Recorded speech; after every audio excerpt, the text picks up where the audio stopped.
Assalamualaikum warahmatullahi wabarakatuh. Baiklah, langsung saja. Di sini saya akan mempresentasikan tentang problematika pendidikan bahasa Arab yang disusun oleh saya sendiri, Hauni Aziza.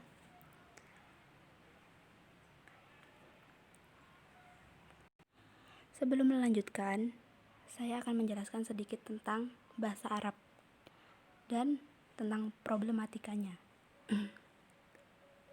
Mempelajari bahasa Arab tidak semudah seperti yang kita bayangkan. Banyak problem-problem yang dihadapi dalam pembelajaran bahasa Arab. Banyak siswa tidak lanjut dalam program-program belajar bahasa Arab sebelum memperoleh kemahiran. Serupa dengan itu, banyak kursus-kursus yang dibuka hanya dihadiri pada awal-awalnya saja. Setelah itu, pesertanya mundur satu persatu lantaran frustasi dan lantaran karena merasa tidak cocok dan kesulitan dalam belajar bahasa Arab.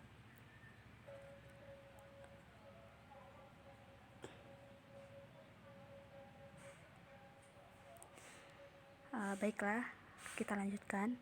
Problematika pembelajaran dapat ditinjau dari berbagai aspeknya. Yang pertama, ditinjau dari madrasah atau sekolah. Yang kedua, ditinjau dari masalah pembelajaran. Yang ketiga, ditinjau dari kurikulum. Yang keempat, ditinjau dari fasilitas. Kelima, ditinjau dari guru.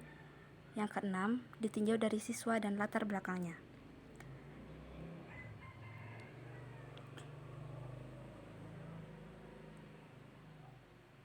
Baiklah, kita lanjutkan.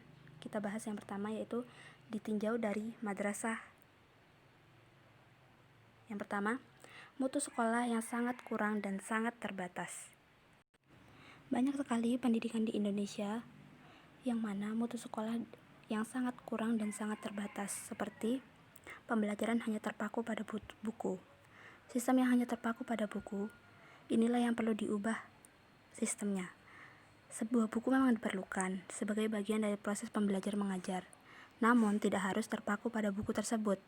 Selama ini, para siswa-siswa hanya berkutat dengan buku-buku yang sudah ditentukan oleh para pendidik, sehingga siswa tidak memiliki wawasan yang luas, dan inilah yang membuat pengetahuan seseorang menjadi sangat terbatas karena kurangnya berkembang.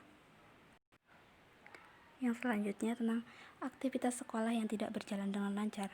Banyak sekolah-sekolah yang memiliki berbagai aktivitas yang tidak berjalan dengan lancar, seperti yang biasanya guru jarang masuk ataupun siswa yang malas untuk pergi sekolah dan sebagainya. Yang ketiga, administrasi dan manajemen sekolah yang kurang memadai. Hal ini adalah yang penting sekali. Tanpa manajemen dan administrasi yang baik, sulit kiranya bagi sekolah untuk berjalan lancar menuju ke arah tujuan pendidikan dan pengajaran yang seharusnya. Maka dari itu, yang mengharuskan guru-guru dan kepala sekolah memikul tanggung jawab dan mengambil kebijaksanaan. Suatu sekolah dapat berjalan baik dan berarah juga setiap tahun. Sekolah itu harus menentukan dan membuat dahulu rencana dan kebijakan, sehingga administrasi dan manajemen sekolah bisa memadai. Selanjutnya, yang kedua, ditinjau dari masalah pembelajaran. Yang pertama, kurang mengaplikasikan sistem, metode, dan pendekatan yang disesuaikan dengan kemampuan murid. Mungkin banyak sekali guru yang kurang mengerti tentang bagaimana metode yang baik agar bisa sesuai dan ditangkap oleh muridnya. Peran guru terhadap murid, karena peran guru amat menentukan dalam kesuksesan pembelajaran bahasa. Oleh karena itu, guru perlu menekankan bahwa bahasa merupakan sarana berpikir dan kreativitas siswa dalam berbahasa perlu diperhatikan oleh guru yang sesuai dengan kaidah bahasa Arab. Pembelajaran bahasa Arab harus menyenangkan siswa. Oleh karena itu, minat, keingintahuan, dan gairah siswa perlu mendapatkan perhatian.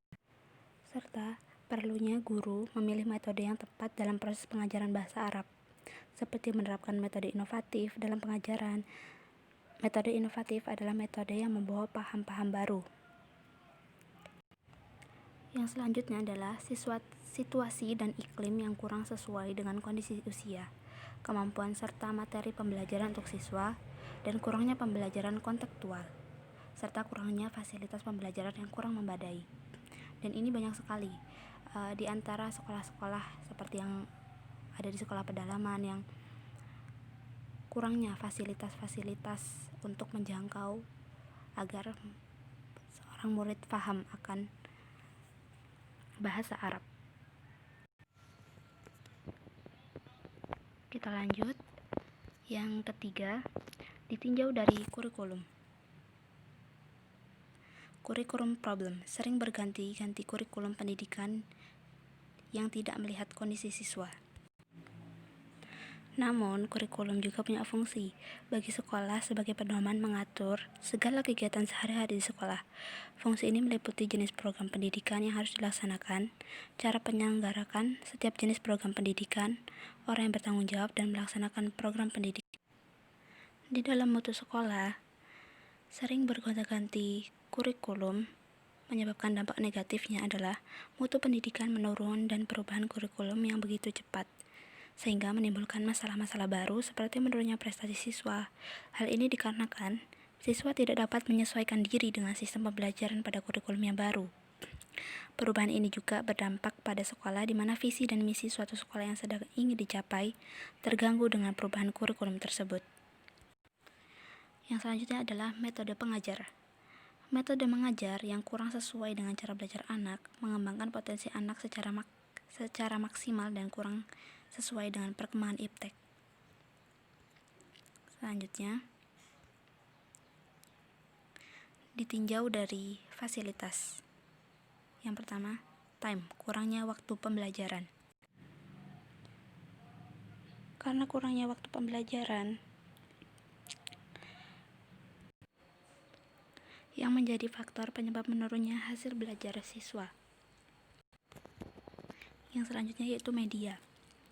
Kurangnya alat atau media pembelajaran. Kurangnya media ini menjadi penghambat untuk para siswa mengembangkan pengetahuan mereka. Seperti contoh, jika di sekolah yang cukup besar namun hanya memiliki seperti satu proyektor atau komputer, hal ini menjadi penyebab sulitnya untuk para siswa maupun guru. Yang ketiga adalah tempat. Banyak tempat pembelajaran yang kurang memadai untuk kegiatan pembelajaran, seperti banyak siswa yang tidak harus monoton dengan di dalam kelas. Ada siswa yang mungkin bisa menangkap pelajaran di luar kelas atau mungkin dengan melakukan hal lain. Dan jika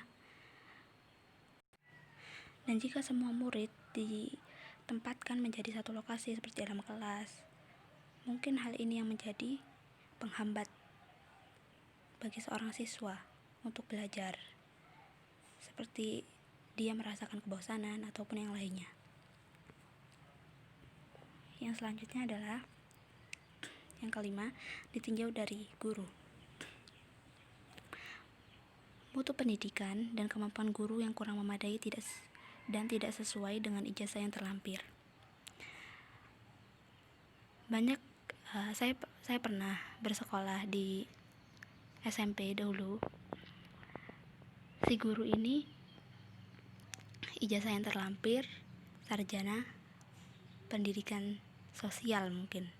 Namun ketika menjadi pengajar, malah beliau mengajar mata pelajaran yang lain, dan itu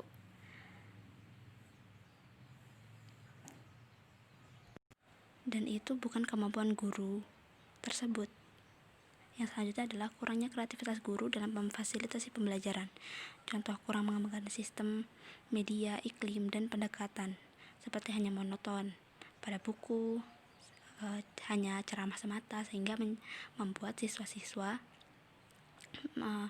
kurang meminati pelajaran bahasa Arab tersebut. Yang ketiga adalah kurangnya perhatian guru terhadap siswa. Banyak kita ketahui, banyak guru yang hanya perhatian kepada siswa-siswa yang mungkin menurut dia pintar semata, namun kurang pada siswa-siswa yang mungkin berisik ataupun sering ngobrol, nilainya rendah ataupun yang lainnya. Yang selanjutnya adalah kurangnya fasilitas untuk guru seperti gaji, sehingga banyak dari guru yang bekerja lagi untuk sampingan. Nah, ini adalah faktor utama. Seperti banyak sekolah yang kurang memperhatikan fasilitas untuk guru tersebut, seperti guru ini butuh apa, seperti itu. Dan untuk gaji tersebut mungkin kurang, sehingga guru tersebut fokus kepada yang lain, sehingga untuk mengajar guru tersebut tidak fokus kepada mata pelajarannya. Yang keenam adalah ditinjau dari siswa dan latar belakangnya, yaitu kurangnya kemampuan aktivitas dan kemampuan siswa sehubungan dengan gizi yang kurang terpenuhi.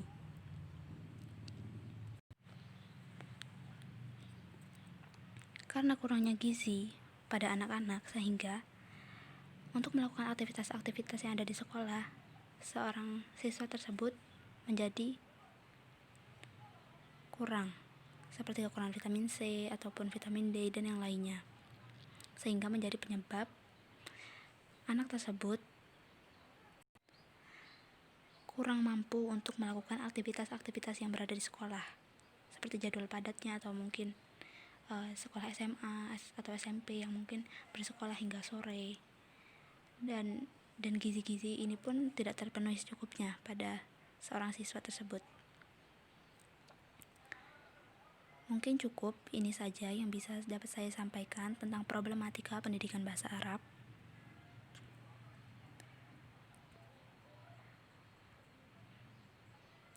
Sekian presentasi dari saya. Apabila ada kesalahan, saya mohon maaf. Wassalamualaikum warahmatullahi wabarakatuh.